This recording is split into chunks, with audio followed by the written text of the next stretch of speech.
Hello. Hi, Jack. How's it going? Good day so far? Yeah, it's really good. Doing quite a bit of chatting. It's been the theme of the well-being kind of chats today. We talked about this, weren't we? This sort of humanistic approach or shift towards the humanizing the workplace a little bit. Trying to think, our last podcast. Yeah, we just did a little reflection piece. Yeah. There's definitely like a good presence from sort of the medical profession, we've felt. I've heard a lot of people talk about storytelling and the power of it in this work. So yeah, we've had a good mix of people. What about you? Can you start by telling us who you are and what it is that you do? Absolutely. So what you're passionate about. My name's Jack Dyrhauge and I'm the founder of NeuroPool.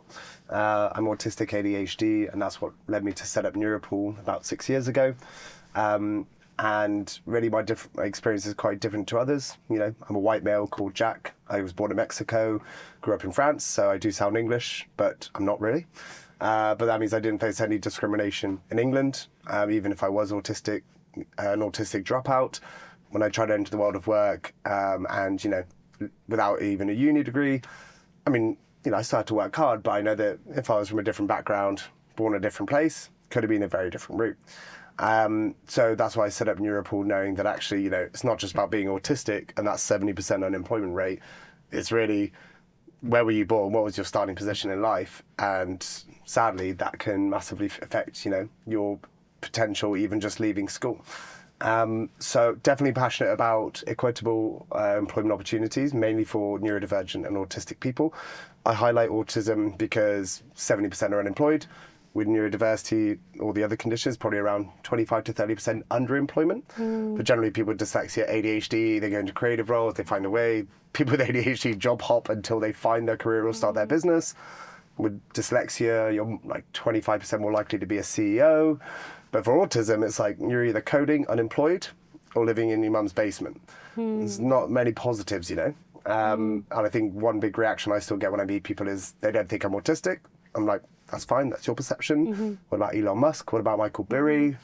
What do they meet? And then they think of Rain Man, or, you know, the complete polar opposite. So I hope that kind of answered your question. But NeuroPool was fueled off kind of frustration in the privilege I had as, you know, I was from a single mother family, we weren't rich, but I still had that kind of, you know, extra level up to some of the other, you know, situations that job seekers find themselves in the UK. Yeah, and so what's the focus of the work, apart from educating amazingly, eloquently on this topic? Oh, we don't focus so much on education. Yes, we have a training arm and we do deliver, you know, CPD training, change management, but actually the real focus is recruitment and retention. So before employers will reach out to us wanting to recruit neurodivergent talent of all levels, you know, from CTOs all the way to interns.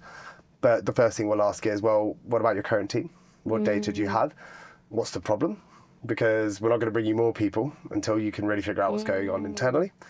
And if none of your leadership team are talking about being neurodivergent, and there's definitely going to be some in there somewhere, then you've got a problem. So I think it's about, you know, you can pay us to be your neurodiversity partner trainer.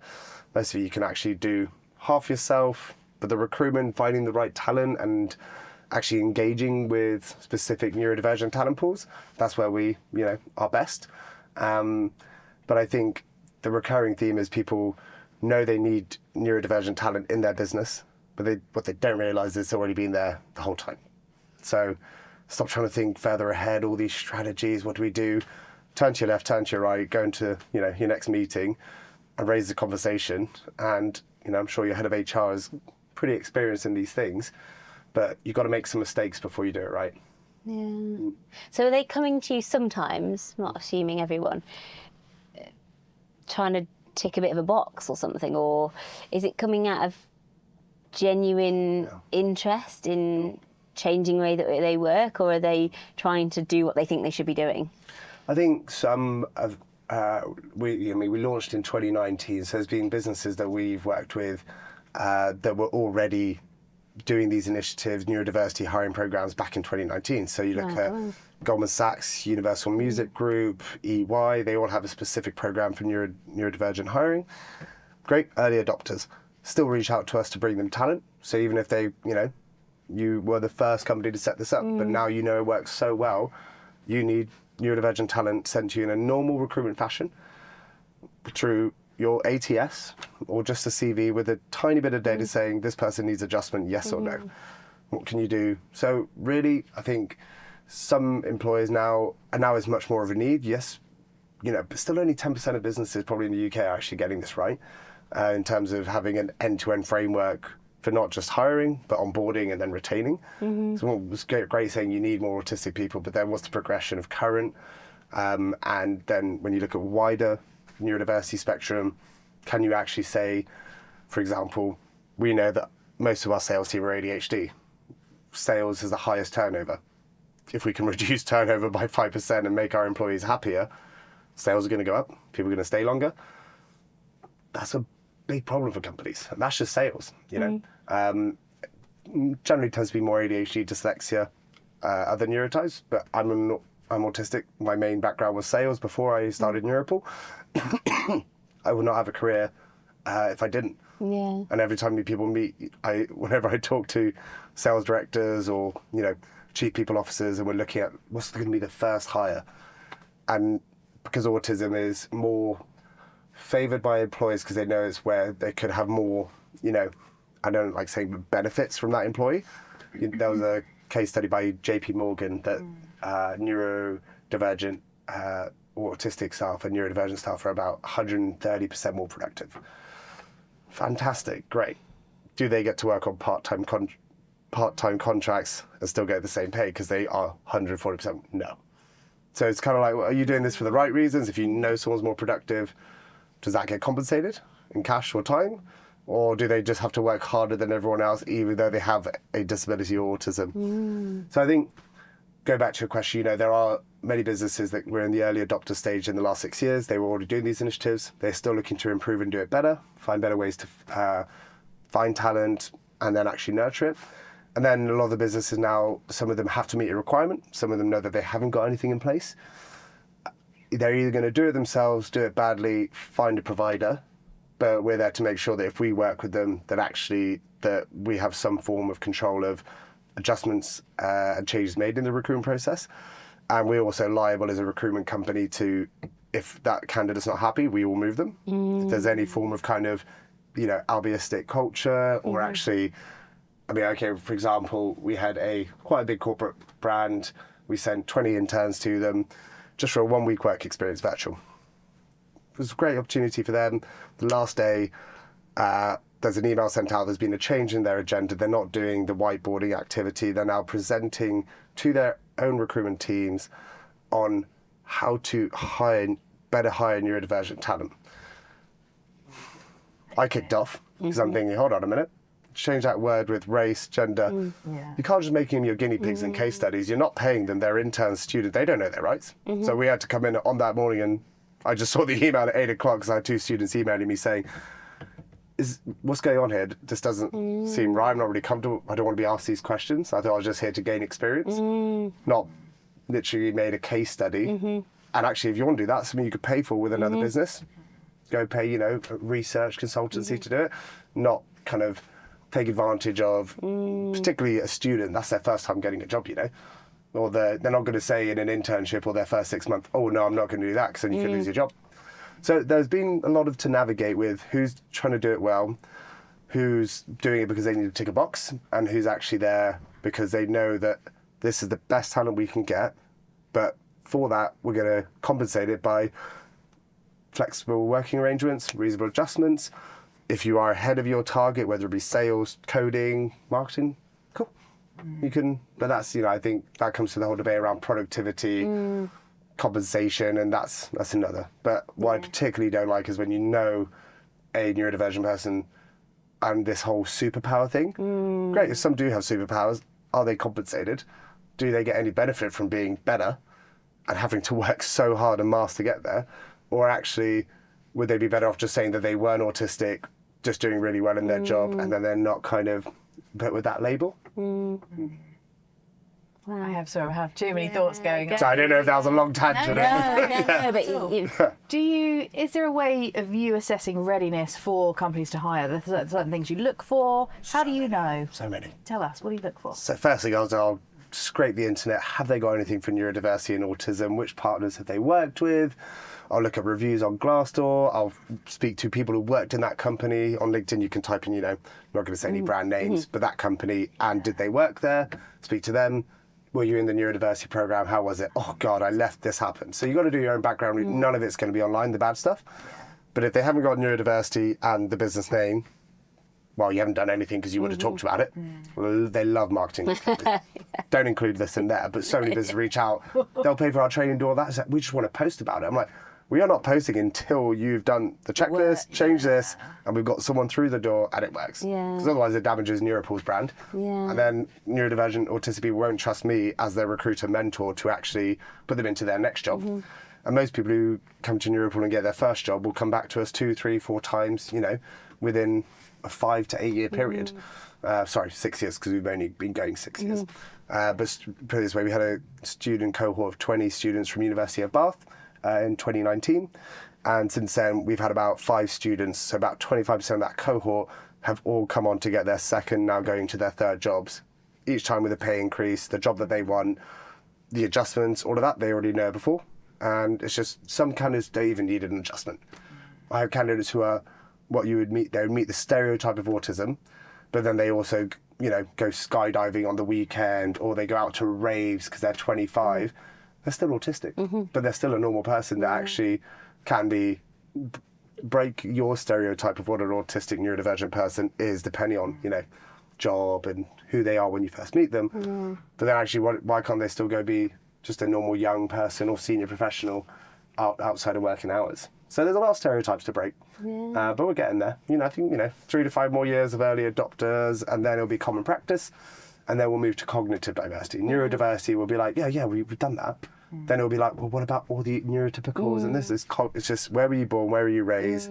What's your trauma, learning, all of that makes you who you are. But neurodiversity is kind of that catalyst for people think differently. I mean, to be honest, if we didn't have autistic neurodivergent people, we'd all be living in mud huts and we would never have found fire. Who do you think did that? It was definitely someone with ADHD just banging the rock. Then the autistic person came over and was just like, hold on a minute, come on, you're not doing this right. And then, but without that, humans wouldn't evolve. I love the evolutionary side of it. And there has to be purpose. There's got to be a reason for this and massive benefits. But we're living in a constructed society that puts barriers up and has a way to communicate, a way to be professional. It's very absolutely limiting. Yeah, I think a lot of the programs before were based on how to make autistic, and I only refer to autistic people because of that 70% unemployment rate. So the solutions and mentoring programs that we built, if they work for autistic people who are 70% more likely to be unemployed than a neurotypical, well, it's going to work for people who have ADHD, because for ADHD, dyslexia is how you perceive information, the visuals, the colour, just calculators, numbers, but then a lot of people with autism have those disabilities or other neurodivergent conditions as well. So yeah, there's lots to talk about. One thing, so I do neurodiversity coaching, neurodiversity training. One thing I find really hard is to talk about autism or the experience of autism, because it's so unique to the person. You've got this multiple neurotype. Yeah. How do you talk about autism or ADHD or others without reinforcing stereotypes? And that's why I find that quite tricky. I do, and I think for me, I make it quite clear to people that yes, I got diagnosed when I was 6 and 7 with ADHD, then autism, but also I was just a really naughty kid. I got expelled from 6 schools. I dropped out. I had a great time, but my mum didn't. Is that going to be the same experience as most other autistic people? No, they probably were in a SEND school or dropped out, were homeschooled. I moved out 15, built my own life, went into business. But I never told anybody I was autistic until I was about 22. Because if I did tell people I was autistic, they'd look at me like, no, you're not. You're social. What are you talking about?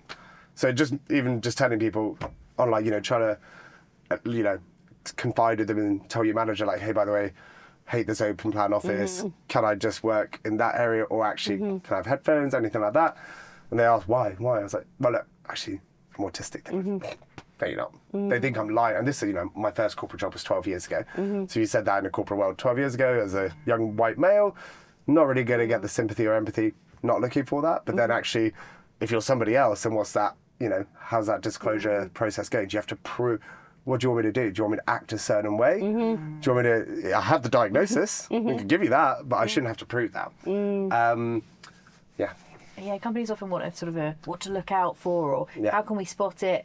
Do we talk to them about it? I find it interesting. It's don't expect disclosure. Always offer accommodations. Be proactive. Create inclusive environments that don't no matter have what, to though, right? disclose. Yeah. Because people keep saying, "Oh, yeah, build to me works for everyone." It's like, yeah, that's fine on the how you approach and offer adjustments or accommodations or even just support, right? But it's then, do you have to prove it? Do you have to act a certain way?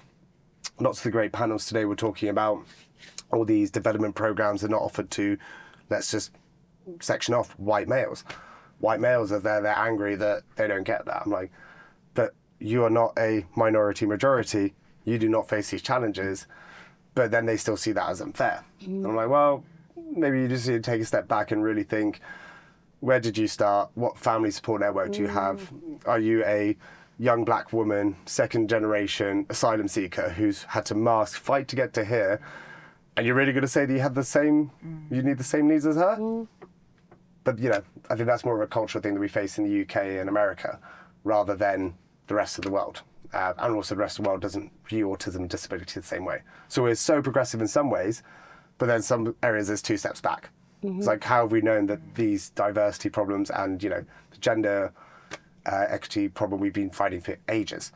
But then you add autism to that. It's like, well, women are not going to get a diagnosis until they're maybe 38, 45 after the second child. And then they realise, they're like, but it's too late by then. They've been masking their whole life and they're now senior women in business. And they can't just go out and say, oh, I'm autistic, because it's just, they'll get there. But I think it's, even when I meet autistic women, I can tell that they've got the double stereotype or, perception that they need to be a mother, businesswoman, and all these things. Whereas it's cool to be a blunt autistic CEO and, look at Elon Musk, all of them. They get spotlighted for it. They get put in news stories like, oh, they were the worst boss, but they were a great innovator. It's not the same for women, but it will be soon. Maybe, I don't know how long, but hopefully soon. They're more like autistic, neurodivergent women that go into business and actually openly disclose. And the more in boardrooms, but that does take time. What's your vision for NeuroPool? Where would you like business to go? So I know that I'd like to step down probably in about 10 years' time, but we've got a few milestones hit before then. We've got to get 10,000 people into work. We're only about 500 on course. That 10,000 people will allow us to really understand what changes do we need to make from when people leave school to university to entering employment. Because after 18, autistic people, the support drops off. And yes, if you're from a certain level of privilege, background, colour, might be a little bit easier. But actually, even we are the neurodiversity partner for University of Bath, Bristol, many of the universities that we run mentoring programs. They're the most employable graduates in the UK, but they're still 3 to 5 times less likely to get a job as their neurotypical peers, just for being autistic or neurodivergent, not adding in all the other. If we add the other stats, maybe looking at 8 to 15 times less, as we say, less. It's just they're going to have to work harder. They'll get that, but they might take 12 months to get a graduate job versus being offered, before they've even graduated. So 10,000 into work, then I can start looking at when do I leave, but that is about 10 years away now. 2030, 10,000, and real main goal is that we can systemically reduce unemployment rates through commercial models, data, and showing that you, for universities, need this change.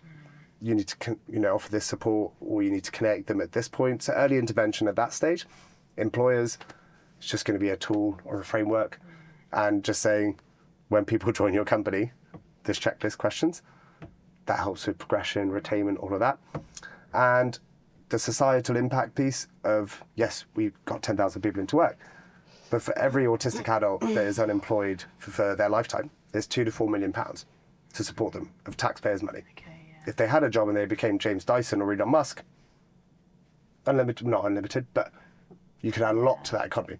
So for every 1,000 people, we know we're potentially looking at 400 million over 40 years for 10,000, 100,000.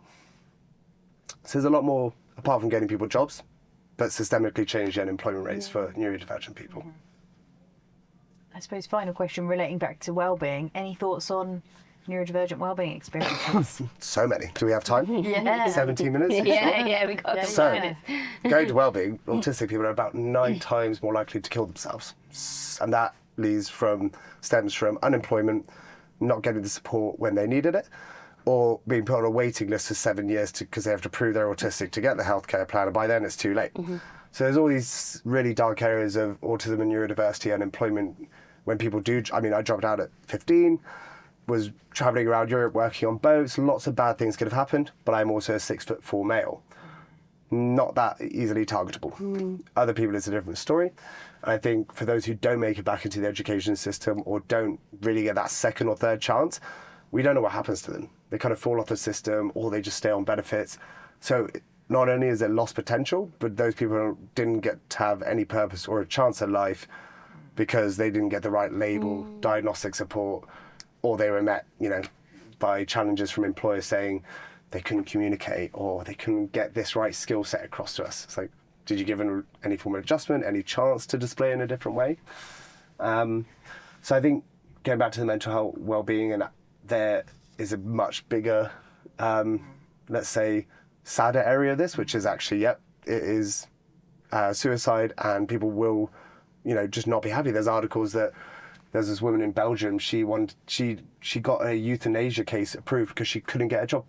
She's autistic. She was a 42-year-old, and she's been trying for years. She's like, there's no point in me living.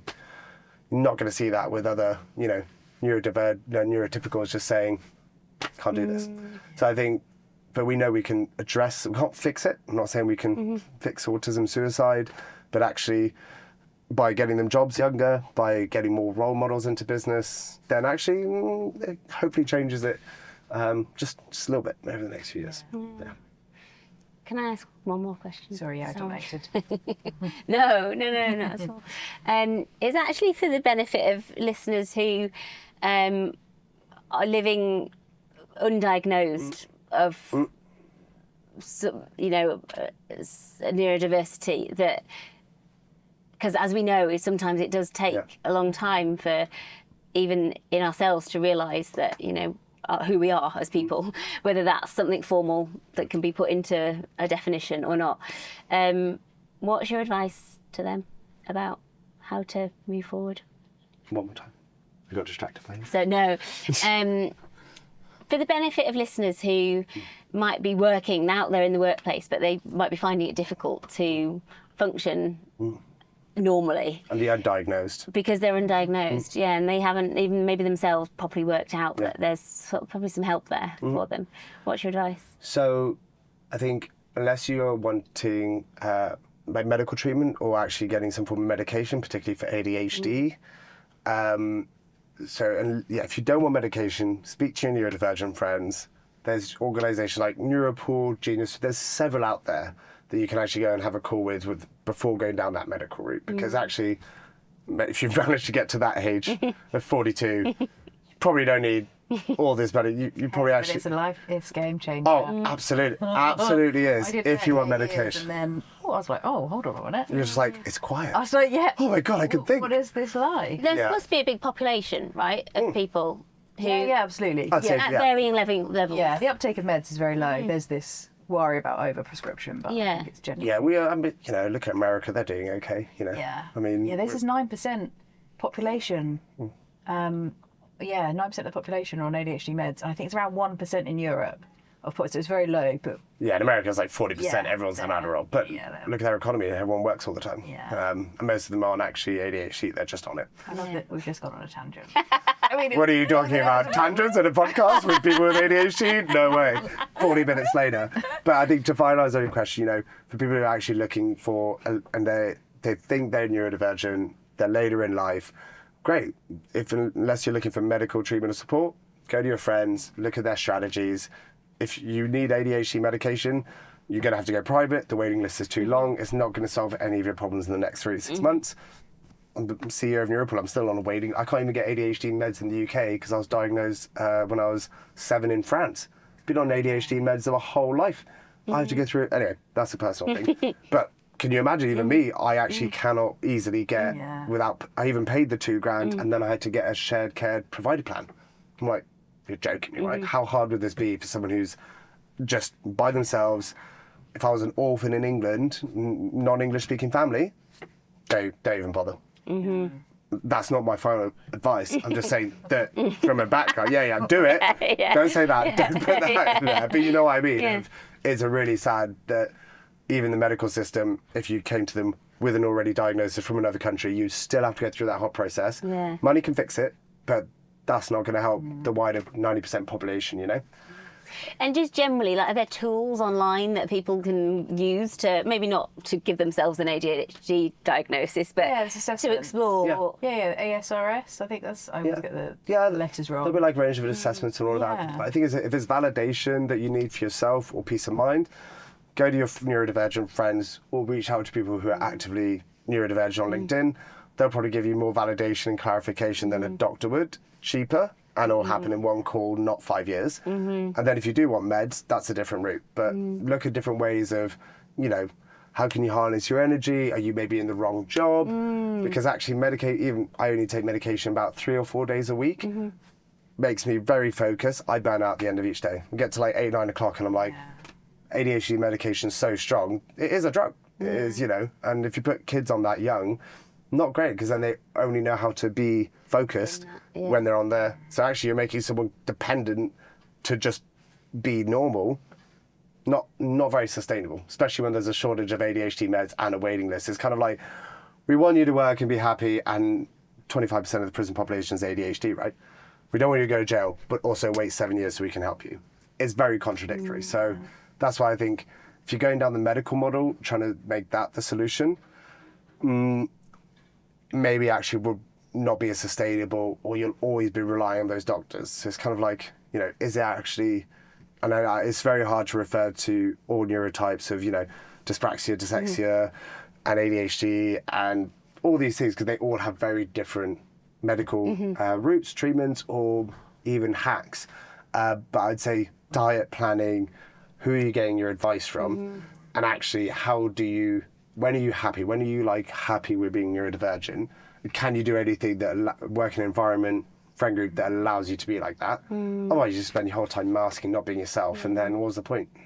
If I could add 2 things in, I suppose from a female perspective, emotional regulation. So some strategies around emotional regulation, emotional processing, understanding how you respond in certain situations, and learning how to think, or relearning how to think. So starting to be more aware of your thoughts. There can be a lot of self-sabotage, like negativity bias is heavy within ADHD. So start to challenge some of those thoughts, but thinking about, as you say, energy, sleep, diet, exercise, but emotion management can be... affirmation from your friends, you know, just like go ask your closest friends, do you think I'm autistic, ADHD, but whatever it is, they'll probably give you... self-diagnosis. They might be quite relieved. They might charge you, but not as much as the doctors. There's a funny comedian, Sarah something, but she said about the pyramid scheme of ADHD, and you have to diagnose 7 of your friends, and then they diagnose 7 of their friends. Or, I've got ADHD, my friend diagnosed really. Was she American by any chance? She started that month. Maybe we need to do that in the UK. Just do like 3.5 friends. It's hilarious. But yeah, it's right. But yeah, and then when you look at your circle, and then they start, and then you realise that you're actually surrounded by it, and then your family, and then okay, there's more of us. So we're just humans, right? Doing our thing. Yeah, exactly. Amazing. Well, thank you, Jack. Well, it's great to meet you both. I feel like we could definitely do part 2 with Jack. Yeah, that would be really good. Yeah, well, you know my requirements. Just a bit of grape juice, and I'm good to go. Yeah, we live.